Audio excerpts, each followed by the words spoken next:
right. So we're here tonight to go kind of through our college and career ready night. Just to introduce you guys to the information technology and cybersecurity that is offered at District 214. All right, my name is Seth Heddle. I am the CTE division head at Prospect High School. Joining us as one of our panelists is our dual credit partner, Justin Valentino with Moraine Valley Community College. And at the bottom there is one of our awesome instructors at 214, Mr. Tom Morose. So we're going to kind of kick off the night real quick with a quick overview of our courses. And Mr. Morose is going to kind of start us off with that.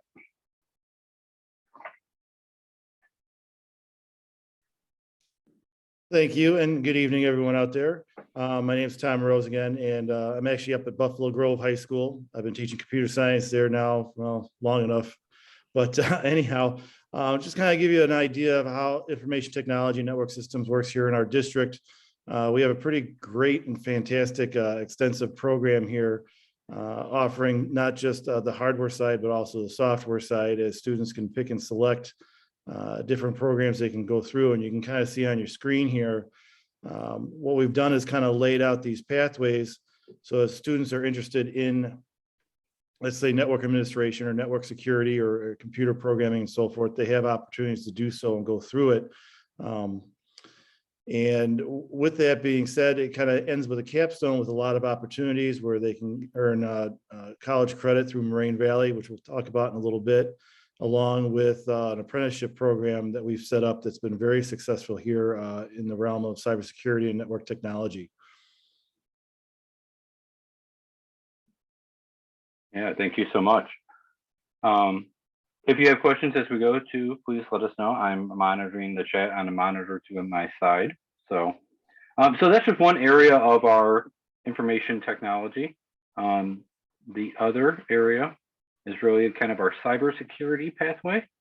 Tom, would you like to handle this, or would you like me to? No, totally fine.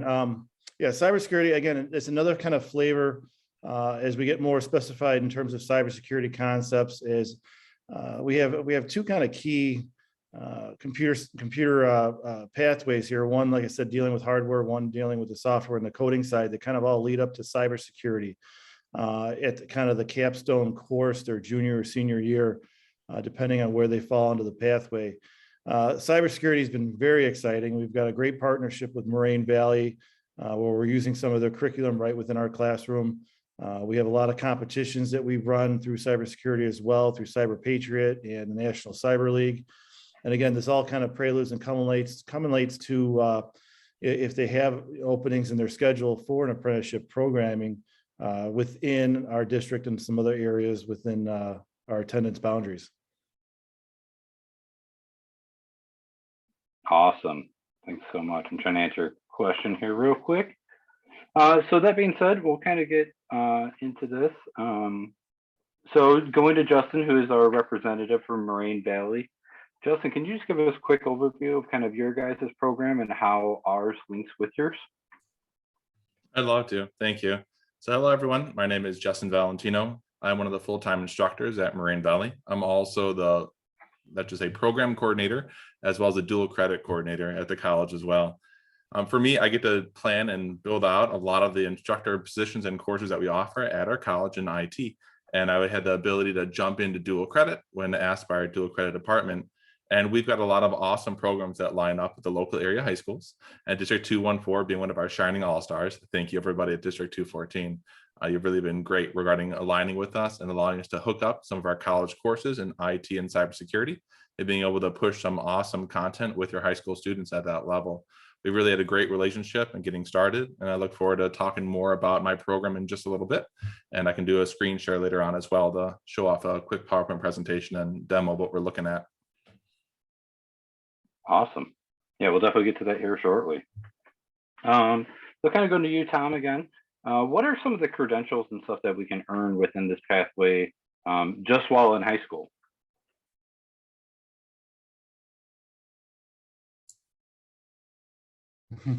Sorry about that.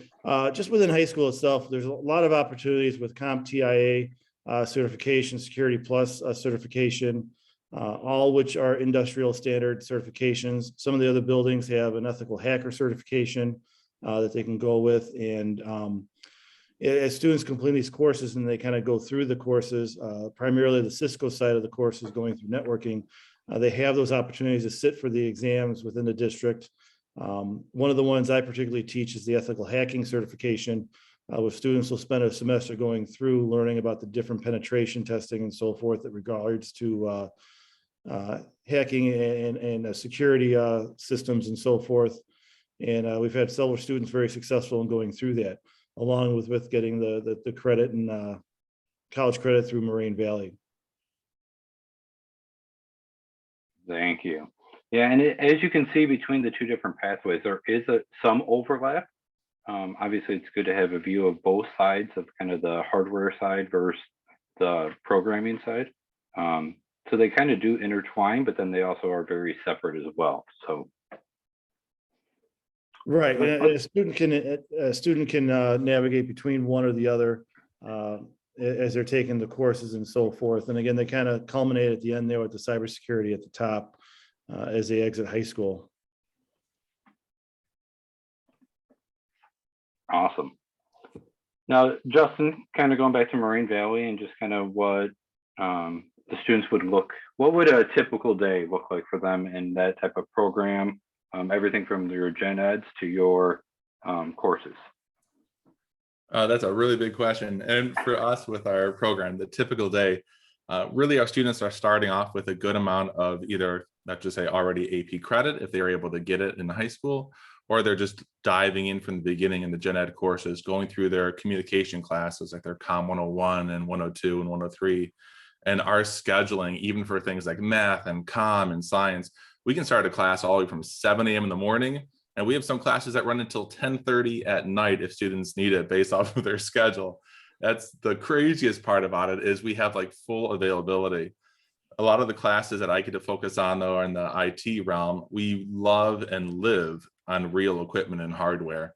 And for us, we offer classes that go from like 9 until 1 or 1 until 4. And then as I mentioned, even from like 6 p.m. until either 10 or 10:30 at night, depending on what people need.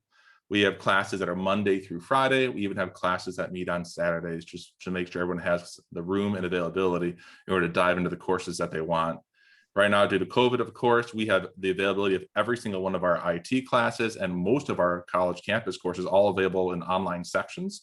But then just to make sure everyone's taken care of, we still offer some in-person classes as well. We make sure we take care of health and safety with those while we offer them. But there's a lot of availability with us with our programs that we offer, whether we're talking full gen ed courses or diving heavily into the IT realm as well. Thank you. Yeah, and that's definitely one of the bonuses of having all these availability or all these options at 214 is you can go in with a lot of credit hours that kind of get you moving on with your degree right away. So we'll start with Tom, and then we're going to move to Justin if he has anything to add. But what are the different careers and job opportunities within, and I know there's a lot, but within these areas that might interest some of these students? Oh, I don't even know where to begin. You know, as students coming into the district here, it's unlimited. It's ever changing. I mean, there's jobs being created on a regular basis that we don't even know of that exist quite yet. And as freshmen coming into the district, thinking about going into information technology and network systems or cybersecurity, you know, the first class that they take as ninth graders kind of gives them a head up and kind of exploring some of those possibilities. It's a course where they're designing apps for the iPad that they get through the district, and it just kind of catalyzes outward in terms of the options, in terms of where they can go. And it is really, when it comes to technology, there's all sorts of certifications, and you know, you can talk about your traditional, you know, networking analyst, you know, cybersecurity specialist, penetration tester, and so forth. But what we're seeing more and more now out there, and I don't know if Justin can add to this, is that we're seeing a lot of degrees and a lot of educational programs, business degrees, and so forth that are starting to blend more with IT, with computer science, in terms of like a dual certification, dual major type of degree that students are coming out with. So it'll be interesting to really see what's going to happen over the years here as it gets more and more infused with other content areas in college. Yeah, on that note, we've seen a really big shift on the college side of it. Back in the day, we used to consider IT just quick career training and out the door. Who needs a college degree? Just grab some IT skills. But nowadays, just like you mentioned, the ability to get dual degrees and more, we see IT for general networking, computers, cloud, cybersecurity being offered from associate degrees with us at Moraine Valley, transferring up to bachelor's degrees, master's degrees, and there's even doctorate PhDs in IT and cybersecurity now. It is not just a hands-on skill to get out the door and get into the workforce. We have full-blown college degrees, and as you see here, with dual credit opportunities to grab college credit still in high school. IT has become such the norm in industry that there's job positions all across the board for content developers who can write and build the most amazing tech training and manuals in learning and how to be able to teach IT. And there's jobs in being the IT engineer yourself or the programmer, or as you even mentioned, Tom, going into the area of pen testing, cybersecurity, and ethical hacking. There is like every role available under the sun in IT. Is not just working in a dark office with a light bulb above your head and fixing computer hardware. It is so different than what it used to be. Yes, it is Yeah. ever evolving. No, it's interesting. Actually, our instructor the other day showed me this. It's off the Bureau of Labor Statistics from the government, and basically that cybersecurity has a 0% unemployment in the future. So kind of mind-boggling.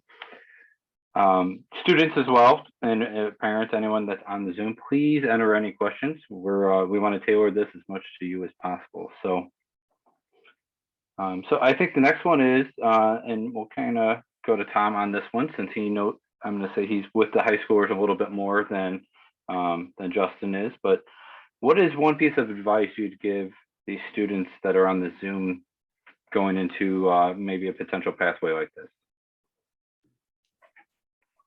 I think the biggest thing for anyone looking to follow a pathway or get involved with technology, information technology, cybersecurity is just simply having an open mind, being challenged, and more importantly, being comfortable with failure, trying things and changing things. It's a very challenging environment in terms of as you find solutions for problems and discover new ways of finding answers to different things in the world of technology that, we learn so much from failure, and a lot of times students have a hard time to try and avoid that. And in technology, it's something we welcome. It's something that we see as an asset when people are comfortable with making mistakes, with finding that there are loopholes and so forth in their programming, or as they discover things as they're putting together networks and they see vulnerabilities. That's the only way we can improve with technology. And that's one thing I always really kind of hammer out with freshmen is that, if it doesn't work the first time, it's okay. If it doesn't work the second time, it's okay. If it works the third time, it's awesome. The fourth time, better that. And just to continually keep hammering at it and really kind of have that grit in your stomach, so to speak, as you go through this. And it's a fun adventure. And because everything is ever so evolving, it is changing, it is not static whatsoever. And having that adaptability. And I mean, there's some really nice characteristics to have as individuals. And we try and introduce freshmen to those in our mobile app development. We're designing applications for the iPad and the iPhone as we go and explore different networks and so forth. To kind of put them on that challenge, say, okay, try and get this to work. And if it doesn't work, well, let's analyze the problems. Let's go through the process and figure out how we can make it better, how we can improve it, and so forth. And it's been a lot of fun to see the students grow throughout the years going through this pathway. Anything you want to add there, Justin, or? Oh, no, that's awesome. I was reading through the chat. I believe there's one from Seth, if that's for me. I was going to dive into that, if that's okay. Yeah, no, and to the students here, I think one of the biggest things that Mr. Moreau hit on there is really that, like, it's an exploration. It's not a clean process. There's not ever just a single answer, and failure is okay because that's how we learn. But it is really awesome, and I know Tom has a lot of things that he's had his students create, but it is great getting to see the mobile apps created and actually used around the school. Those are some of the great benefits of these. To Justin there, what are some of the benefits of enrolling with Moraine Valley and entering your guys' programming? For us, surprising enough, since we're just a 2-year college, but we are known across the US and even across the world regarding our IT and cybersecurity programs. We actually had a delegation come out from China with 7 members from China with a government employee who came out to observe, monitor, and all. And they actually met with us for 4 days with our leadership panel and the head instructors of IT. They wanted to see how we were offering our cybersecurity courses. They only stopped at 3 different colleges across the US, and we were one of them. We're well known for what we train and what we provide on, mainly in the computer and networking area, as well as cybersecurity, as I mentioned. But also the way we stay on top of it is we are huge in government grants. Every single year, we're working with the National Security Agency, which is the Department of Defense, NSA. And every couple of years, we get a couple $1 million in grant funding from them to design and build the latest realm of training in cybersecurity. We have full virtualization centers where we have over 8 racks of equipment just sitting available for our students to work on right as they walk into our T building. As they walk in the front doors, there's a huge yellow glass room. I have a picture of it, I'll show it later. And our students can log in remotely from anywhere in the world. They can do their work from home, or with our in-person classes, they can work on that gear in person. We have a whole nother designated rack room just for students to literally tear apart and build up of networking gear, firewalls in order to do network security and encryption and being able to dive into traffic utilizing penetration testing tools, things that you would have as a hacker, for example. And we build, deploy, tear down, and troubleshoot. Just like Tom said, it's just going in and being able to fight through something, and you might not actually figure out the most perfect way to go the first time, but that's when you really learn. And our job is to help challenge our students on all this type of equipment and gear. And our name for Moraine Valley, it's out there. And when our students go through our program, the jobs are waiting for them. It's just, will they be able to put the time in and really master this by hitting their head against the wall as they troubleshoot and figure these things out, whether it's starting from a network, building computers from the ground up, or whether it's deploying the latest cybersecurity product and filtering and watching traffic as it's moving live. We have a lot of fun with it, and we're known for what we do. So there's a good amount of benefits really based off the notoriety of our school, but also regarding the type of equipment and the course and access that we have available as we deploy and run our classes. Yeah, that's awesome. And I know Tom and our other teachers are as well are building in as much as that. Obviously, our scale might be a little different than your guys's, but lots of great things that are happening. Tom, earlier you mentioned a little about extracurriculars and things that kind of go with your cybersecurity. What are some of the, if you want to go in a little bit more detail, of what are some of those that these students can get involved with? Yeah, let's kind of go from there and see where we get. Oh, yeah. No, throughout both pathways, grade level, none of it's really specific whatsoever. But there are programs, there's opportunities outside of school for students to practice what they are learning in the classroom. For example, starting with mobile apps, we have competitions where the students will compete and showcase their apps that they design.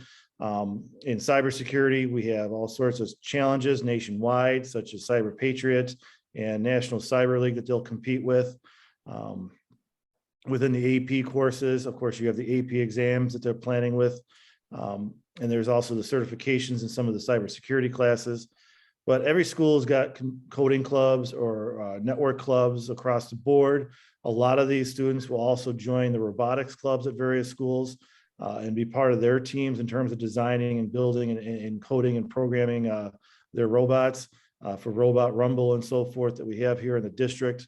The apprenticeship program is phenomenal, in which we've had several students with a lot of success get into that and actually apply what they've learned right here in the high school to real life situations.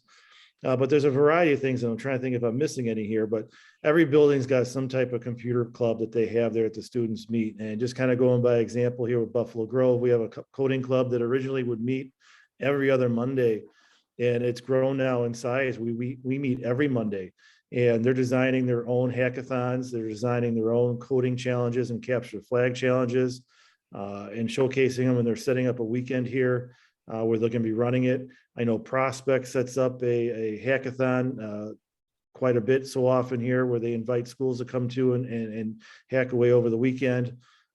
So there's a lot of those opportunities outside the classroom for the students to be engaged in this content. Yeah, that's perfect. And there's other things, Hour of Code, but also the crossover to our Robot Rumble, the Wild Sing Robotics, and then tons of different career nights and, you know, like you said, hackathons on the weekend and just a lot of different things that you can get involved in. So, and also the nice part is too, our instructors are very open to ideas of how you can even create some of those things on your own for some adventure and, you know, trying to explore new things. No, and exactly. And, you know, even going back to the app development with the freshmen and sophomores, we have a lot of those students that, you know, they'll have an idea for designing an app, but they don't have the business sense and know-how. So they'll actually partner up or even take an entrepreneurship class and team with a group of entrepreneurs students and actually build out that app and actually get it out to the app store, which is another fantastic thing to see. And it's happened quite a bit at the various buildings here in the district. Yeah, it's awesome to see the crossover between the different curricular areas. So, all right, Justin. So can you just give us a little more of your overall programming there at Moraine Valley and just kind of what it would look like? Do you mind if I share my screen? Can I just steal the ball from you? I'm not sure if it's going to let you. So. Oh, I'm going to give it a try.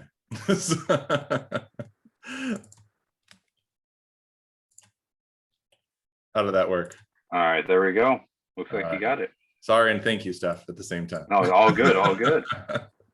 All right, so as we talk about Moraine Valley and our programs, one of the first things that we like to bring up really comes into play regarding our degree track. So if you don't mind me just behind the scenes here, I'm just going to switch my window over to a quick little demo. There we go. That should look better. Can you see my screen share all right without too much resolution issue? Perfect. Yeah, cool. All right, so as you talk about the Moraine Valley program, there's a lot of options that we offer here, and we really try to make it as applicable for current industry demand at that exact moment. As the coordinator for the Moraine Valley area for IT and computer networking, it's my job to stay on top of our courses, the content in the courses, as well as our industry partners that we align with, those being the employers that my students are going to work for. Ironically enough, I've even had like extended family that has come through the classes, even as my own students, and brother-in-law, sister-in-law, all that type of stuff, going out into IT, working in the city of Chicago.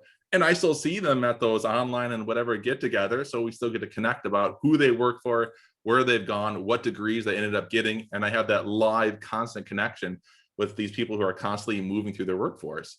Also, a lot of us instructors at Moraine, we're huge on LinkedIn and connecting with our students as their current students, as well as when they're alumni. So keeping tabs on where they end up and communicating with them and having them do givebacks, which I'll mention just a little bit later, is a huge thing in our program.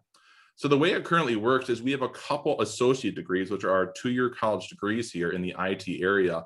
The two heavy hitters that most of our students graduate from are the one that I focus on. So we have our computer and local area network technician. I'll talk a little more about this in just the next slide. That's focused on general IT and networking. Students that can really have fun tearing down a computer or tearing down a physical server in front of them, building it all back together, putting the components, upgrading the machine, and getting it up and running again. But that's not enough. And that's where it used to really end back in the day. So over time, that program has also developed further with the local area network terminology, because everything nowadays hooks to a computer network. We all see it, even your smartwatch, your smartphone, your car nowadays. If I drive too close to a Starbucks, it tries to join the Starbucks network. Like, Honda, stop it. I don't want you on the Starbucks network. Like, everything is meant to be designed to hook to the internet now. So we have a huge amount of our courses, even in the computer and LAN area, where we take that hardware skills and software skills, and now we've added in a huge amount of networking, being able to deploy basic communications equipment, whether it's wired with cables or wireless, which is also everywhere nowadays. That degree is about 48% of our students is the computer and local area network technician. The other 52% is really cybersecurity. And Tom really attested to this very well. And cybersecurity is constantly in demand. And hilariously enough, we don't see enough people filling the jobs that are being requested. There's more jobs and seats open regarding IT security than we have people that can fill them. So as our students are going through the IT security program, for that other 50 to 52% of them, they are easily getting jobs in industry as long as they're rocking their core studies. It's not just you got the degree on paper, you're going to get the job. You do have to walk the walk and talk the talk in IT security. And we focus on that. And I've got a quick slide to show regarding that type of skill set. Outside of those degrees, in my program, we have a lot of college certificates. I have people that are in the workforce, or I have students that just want to quickly get into the workforce. And with that, they don't want a 2-year program. They just want a quick, easy, what courses do I take, Justin, in order to get a job? Well, it depends on what type of skill set they want to build. We won't go through it today, but college certificates, each one of those bullet point items, that's a bullet point item that it might have 4 classes inside of it. It might have 8 classes inside of it, depending on what that student is looking to gain in skills so they can try to jump straight into the workforce without a 2-year college degree. We have possibilities in type of that regard. We can talk more about this later, but I'll take a break for now, Seth, unless you want to dive deeper just yet. Otherwise, I'll run this until 2 in the morning. No, I appreciate it. And we love the passion and how you guys are staying on top of all the different certificates, the technology, all of that.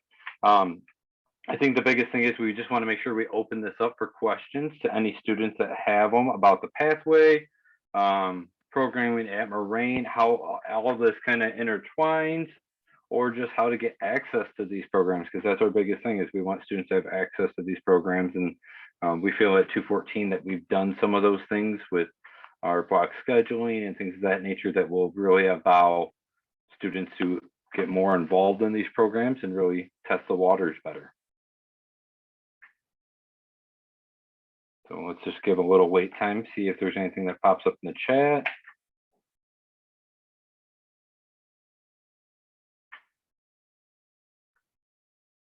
Because we do have an incredible amount of people here. I think we broke the record from last year.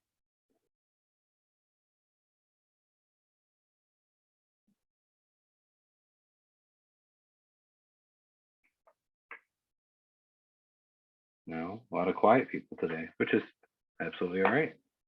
Yeah, so if you want to go probably another minute or two, and then if we Oh, sorry, Seth. We have one that just came in. What path should I take if I want to be a software engineer?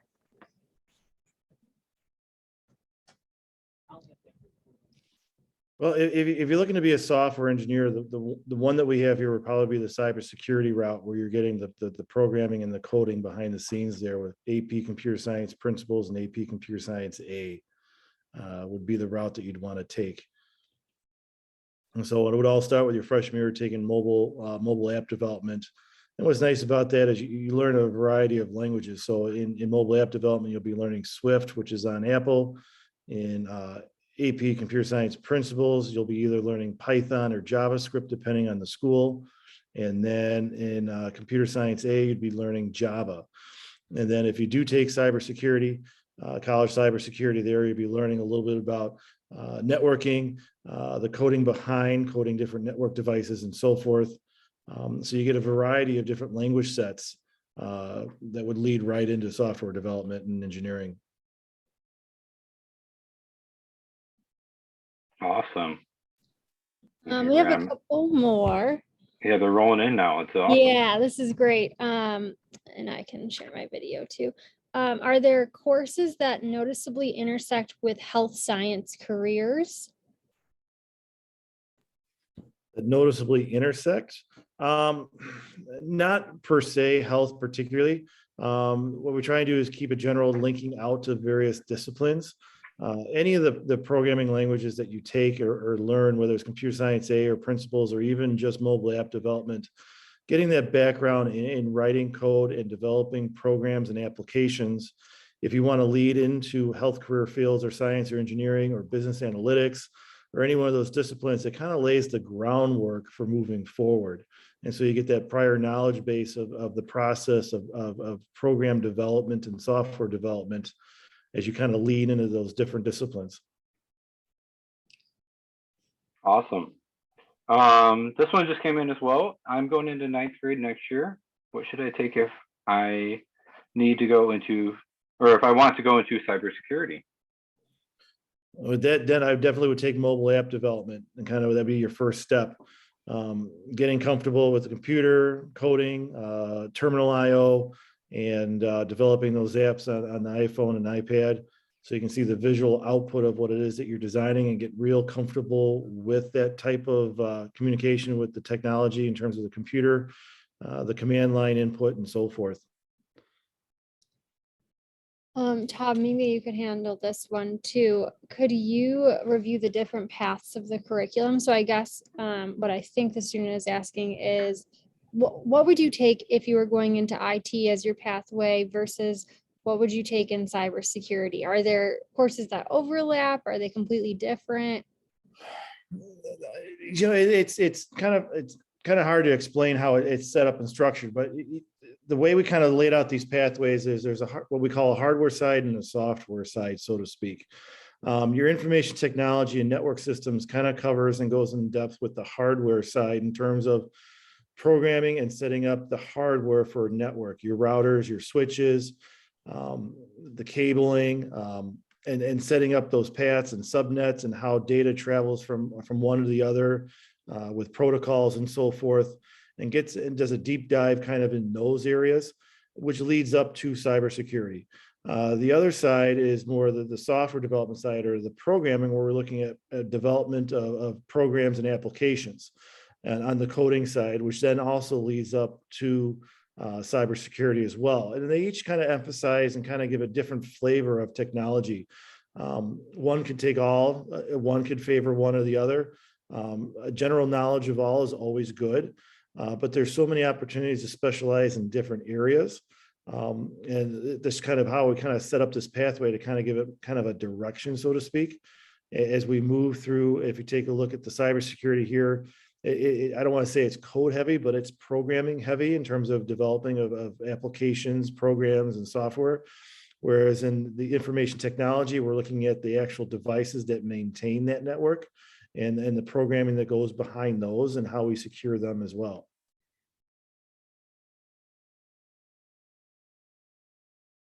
Awesome. Let's see, we got a kind of a chain here, so I want to make sure I don't miss any. So if there's any other questions, you're welcome to ask them. I know we do have a lot of people hop on kind of late, so if you want to hop on the next session, you're welcome as well. We also are recording it, and Ms. Teresi is going to work on posting that, so you will have more access to those. But we also have a session right after this as well, if you want to be able to get on and ask questions directly. And then one of the capstone opportunities for the cybersecurity pathway was talked about a little bit today, but it's the apprenticeship that District 214 offers. And one of the sessions or opportunities in session 3 is to learn more about apprenticeship and that program. So if you are interested in it, it's available in session 3. You can hop on the apprenticeship Zoom and learn about that as an option for your senior year.